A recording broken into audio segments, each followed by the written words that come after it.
बालकांसमोर भाषण करणं, पण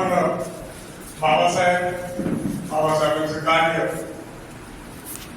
आणि त्यांचे विचार हे त्या बालकांच्याही कामी गेले पाहिजे. आज मी विशेष म्हणजे सागरला एक विशेष धन्यवाद देऊ इच्छितो. आज डिजिटल फ्लॅक्स याच्या जमान्यामध्ये त्या आवाजामध्ये सर्व एकदम उत्साह जयंतीमध्ये झालाच पाहिजे, पण त्याच्या दुसरी एक बाजू असते, त्या बालकांना आपलंसं केलं पाहिजे. त्याला धन्यवाद यासाठी मी मानेन की मी सुरुवातीला त्याच्या आज 40-42 वर्षापूर्वीची गोष्ट सांगतोय. मी पूर्वी पण एकदा बोलून गेलो नाही, असंच काम करत राहिलो. सागर पुतण्या आहे त्याची ही लोक जे करतात दिखावा करत नाही. आज तात्याने मला सकाळी सांगितलं की अण्णा असा असं सागरचा कार्यक्रमाला पुढे किती म्हणलं इकडून येऊ का इकडून येऊ. मी या ठिकाणी जवळच राहिला. आनंद वाटला, छान वाटलं. माझ्या पावलावर पाऊल टाकून काम करू असं वाटतं.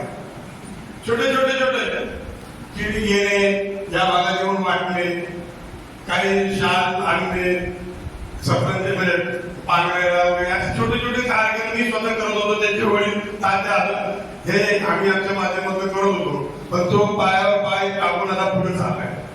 त्यांना आता गफूरबाई सारखे चांगले मित्र लाभले, प्रशांत सारखा चांगला मित्र लाभला आणि ते चांगलं त्यांना आयडिया देतात. आणि मी आता बघतो जवळ 10 वर्ष झाले असतील सागरचा हा काम कार्य चालू आहे. छान आहे. बाबासाहेबांबद्दल बोलायचं म्हणजे मनात हृदयात बाबासाहेब आहे.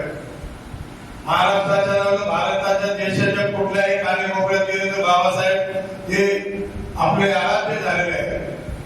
वंदनीय तर आहेत, त्यांची पूजन करावं तेवढं कमी आहे, पण विचार आणि त्यांनी दिलेला जो दिशा आहे त्या दिशेवर आपण या बालकांनी चाललं पाहिजे.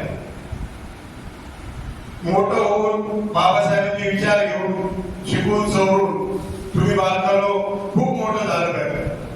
तेव्हाच या छोट्या कार्यक्रमाला बळ येतं.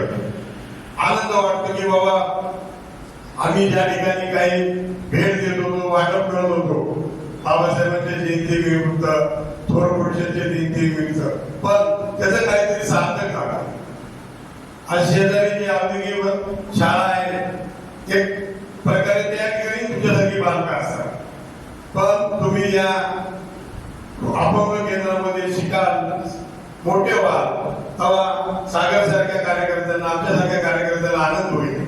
हीच बाबासाहेबांना खरी म्हणजे एक प्रेरणा त्यांची घेऊन तुम्ही पुढे गेलात असं वाटत. या संस्थेला मी धन्यवाद देतो.